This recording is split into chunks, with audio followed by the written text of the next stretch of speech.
Perkenalkan, nama saya Misrigu, saya CPNS Latsar CPNS angkatan 33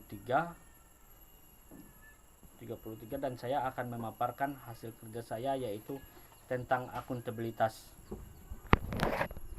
Nah, akuntabilitas, di dalam akuntabilitas yaitu terbagi atas 4. Yang pertama yaitu konsep akuntabilitas, yang kedua mekanisme akuntabilitas, yang ketiga akuntabilitas dalam konteks, yang keempat menjadi PNS yang akuntabel. Kita masuk yang pertama yaitu konsep akuntabilitas. Konsep akuntabilitas memiliki aspek dan fungsi. Perbedaan akuntabilitas responsibilitas. Yang pertama, akuntabilitas mengacu pada kewajiban dan pertanggungjawaban yang harus dicapai, sedangkan responsibilitas mengacu pada kewajiban dan kewajiban untuk bertanggung jawab. Aspek-aspek akuntabilitas. Aspek dalam akuntabilitas yaitu akuntabilitas merupakan yang pertama merupakan hubungan, yang kedua akuntabilitas membutuhkan laporan, yang ketiga akuntabilitas berorientasi pada hasil, yang keempat akuntabilitas membutuhkan konsekuensi, yang kelima memperbaiki kinerja. Fungsi akuntabilitas.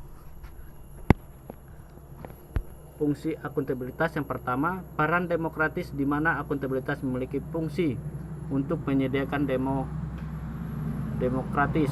Yang kedua yaitu peran konstitusional, di mana akuntabilitas memiliki fungsi untuk mencegah korupsi dan penyalahgunaan kekuasaan.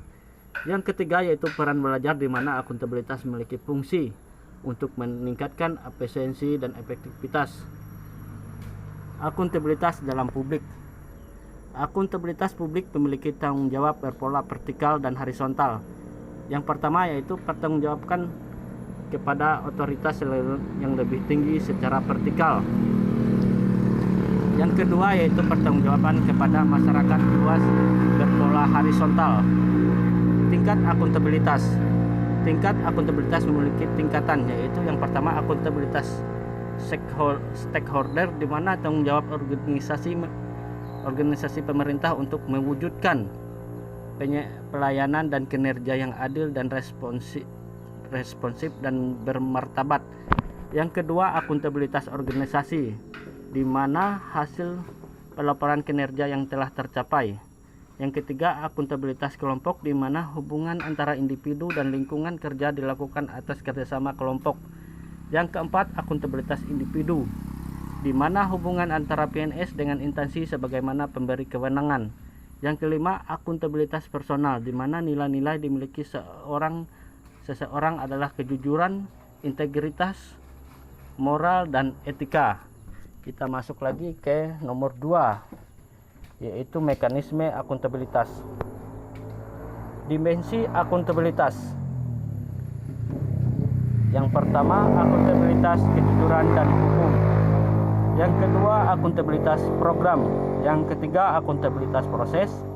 Yang keempat akuntabilitas kebijakan. Mekanisme akuntabilitas birokrasi Indonesia meliputi yang pertama perencanaan strategis, yang kedua kontrak kinerja, yang keempat laporan kinerja.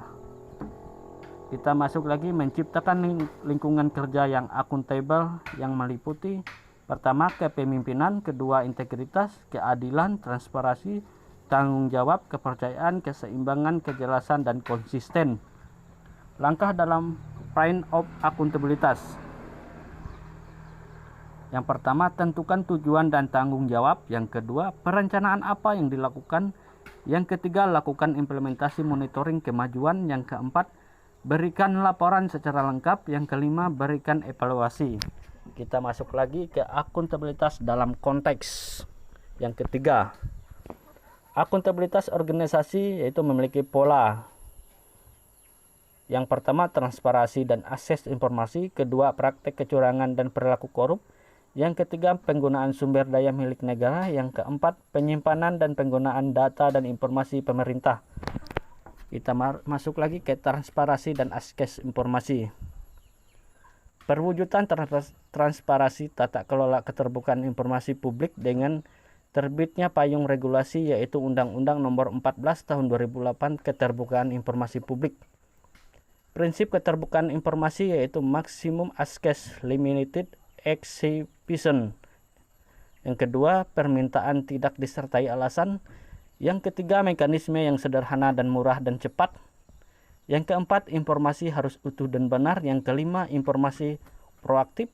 Yang keenam, perlindungan pejabat yang beretikat baik.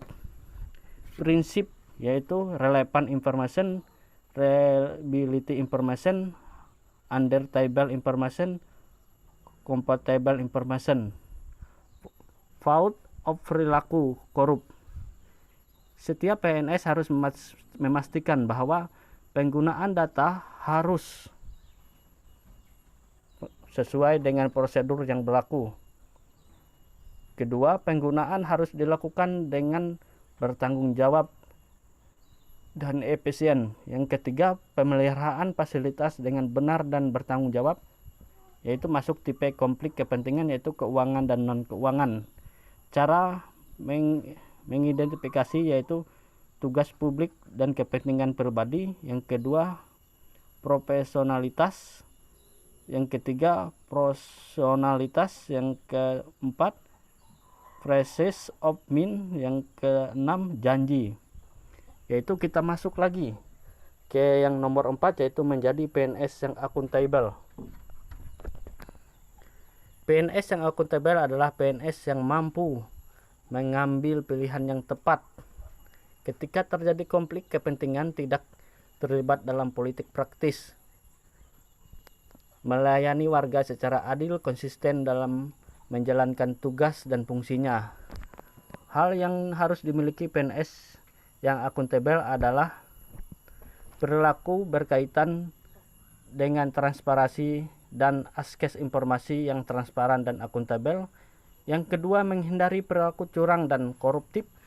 Yang ketiga, perilaku terhadap penggunaan sumber daya milik negara dengan benar dan tanggung jawab. Penggunaan data informasi pemerintah dengan perilaku yang baik dan akurat. Yang kelima, perilaku konflik kepentingan yang tidak merugikan negara dan bangsa harus dihindari. Yang keenam, mengambil keputusan yang akuntabel. Yang ketujuh, konsep berpikir yang logis dan sistematis yang benar. Demikian yang dapat saya sampaikan. Jika ada kekurangan dalam penyampaian saya mohon maaf. Sekian dan terima kasih.